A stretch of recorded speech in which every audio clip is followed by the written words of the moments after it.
সুন্নি বিভাজনের যে চেষ্টা, এই চেষ্টাটা হচ্ছে ইহুদিদের তৈরি। আপনাদের যদি সত্যি শিয়াদের সম্পর্কে জানতে হয় তাহলে শিয়াদের কিতাব হতে শিয়াদের আকীদা সম্পর্কে জানুন। We support peace, we oppose terrorists. Everybody knows that Israel and America are both terrorist state of the world. Hussain আলাইহিস সালামের আদর্শে শিক্ষিত ইমাম হুসাইন আলাইহিস সালাম যে বিপ্লব, যে শিক্ষা আমাদের দিয়ে গেছে তা কখনো দমে যাবে না। এবং আমাদের আয়াতুল্লাহ খামেনেও এই ইমাম হুসাইন আলাইহিস সালামের শিক্ষা নিয়ে ইসরায়েলের বিরুদ্ধে লড়াই করছে। ইসরায়েল কখনোই জিততে পারবে না। মুসলমানরা সংখ্যায় কম হতে পারে কিন্তু শক্তিতে কম নয়।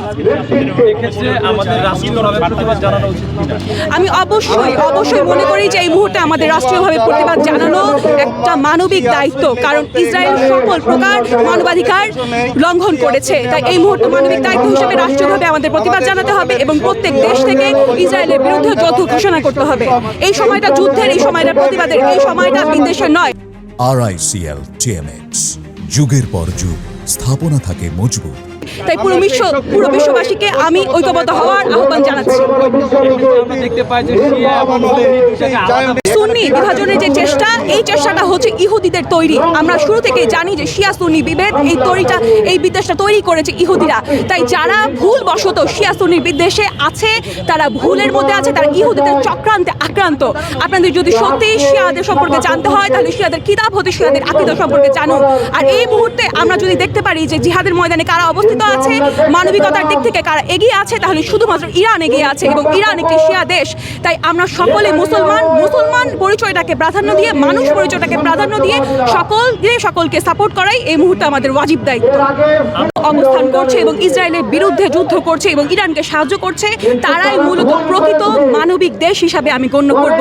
এই মুহূর্তে সকল দেশকে আমরা আহ্বান জানাই যে এই ফিলিস্তিনি যুদ্ধটাকে এবং ইসলামের না, এই যুদ্ধটা মানবিকতার। তাই সকলের উচিত ফিলিস্তিনের পক্ষে দাঁড়ানো এবং ইসরায়েলের বিরুদ্ধে যুদ্ধ করা। আমরা এই যুদ্ধ দ্রুতই শেষ দেখতে চাই। We support peace, we oppose terrorists. Everybody knows that Israel and America are both terrorist state of the world. সারা বিশ্বে এ দুটো সন্ত্রাসী রাষ্ট্র এবং সন্ত্রাসী স্টাইলে তারা বিভিন্ন দেশের উপর আক্রমণ করছে।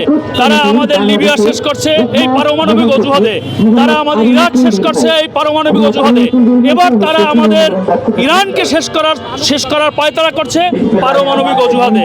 কিন্তু উস্কানি দিচ্ছে কে? ইসরায়েল। এবার ইসরায়েলের আমরা মনে করি শেষ রক্ষা হবে না।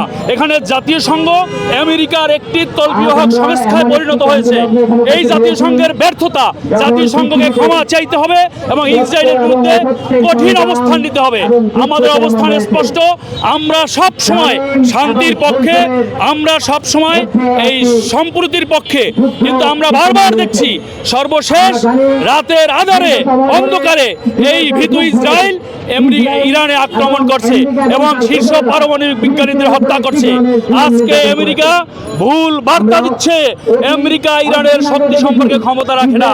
আমরা মনে করি ইরানকে শেষ পর্যন্ত এই যুদ্ধ চালিয়ে যাওয়া উচিত এবং মুসলিম বিশ্বের মধ্যপ্রাচ্যের রাজা বাদশাহ যখন ঘুমিয়ে আছে তখন ইসরায়েল সিংহের মতো গর্জে উঠছে এবং সারা বিশ্বের মানবতাবাদী মানুষের পক্ষে লড়াই করছে ইরান। আমরা ইরানের সাথে আছি।